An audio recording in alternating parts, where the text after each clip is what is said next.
let us take a look at this movement, Black Lives Matter. What is this movement about? Well, of course, for those of you who don't know, this movement was founded as a result, or you could say even based on honest and well-meaning retaliation to the murder of Trayvon Martin at the hands of George Zimmerman.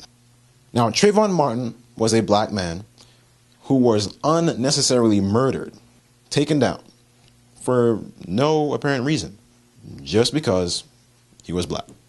Now, this movement is now formed as a result, saying that, hey, Black Lives Matter. Hey, we matter. We are here. Our lives have value. Our lives have meaning. Let us live. And that makes sense.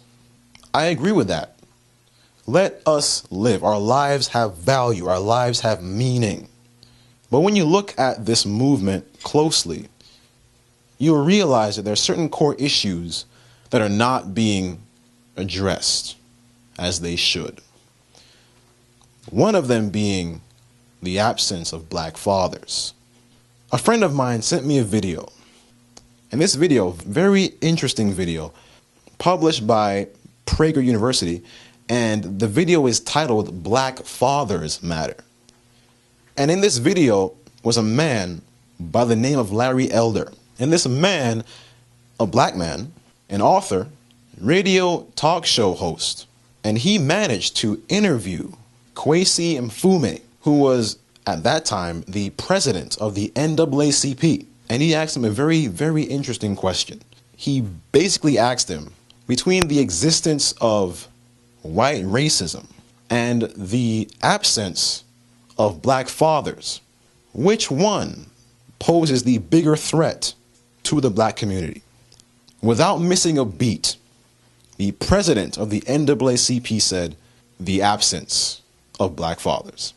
And there we have it, friends. Between racism and the absence of black fathers, it's really the absence of black fathers which poses the greater threat. So therein lies the problem. But why is this? Why are black fathers absent? Well, according to Larry Elder and according to this university, there is a correlation, an economic correlation. And this correlation has to do with welfare. Yeah, welfare. And so what happens is when poor people are disadvantaged, they tend to marry the government, and the government puts them on welfare and gives them some money every month. And of course, this is primarily women who marry the state and get put on welfare. And so the fathers, the men, see this as an excuse to abandon their responsibilities as men, to take care of their families.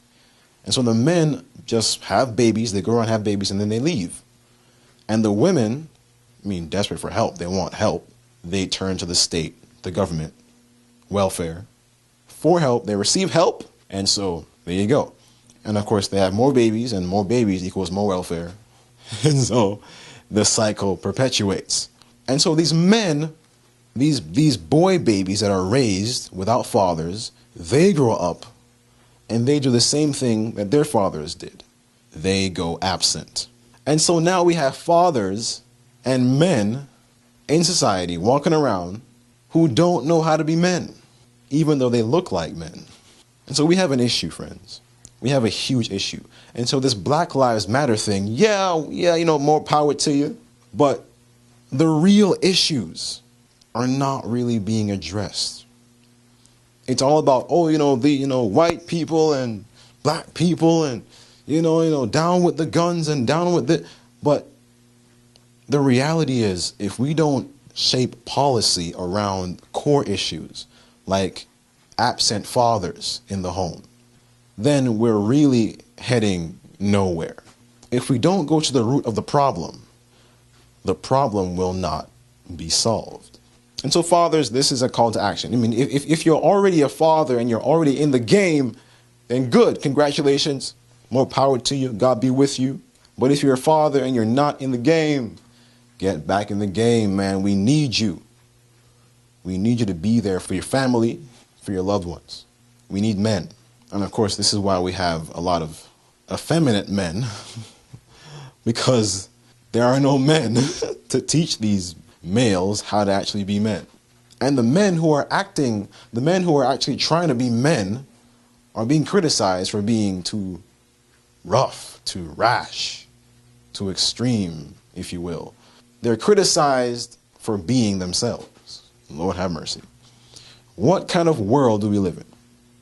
But anyways, guys, let us be a part of the solution. Let us stand up as men and actually do our part in our communities, in our families.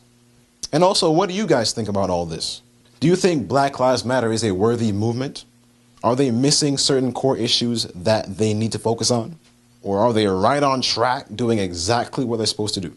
Leave a comment down below. I would love to hear from you. And you have been watching and listening to Two Scoop News with Shane Manhertz, your host. Stay encouraged as we're living in the last days. Thanks for tuning in, and I'll catch you in the next video. Take care, guys. God bless.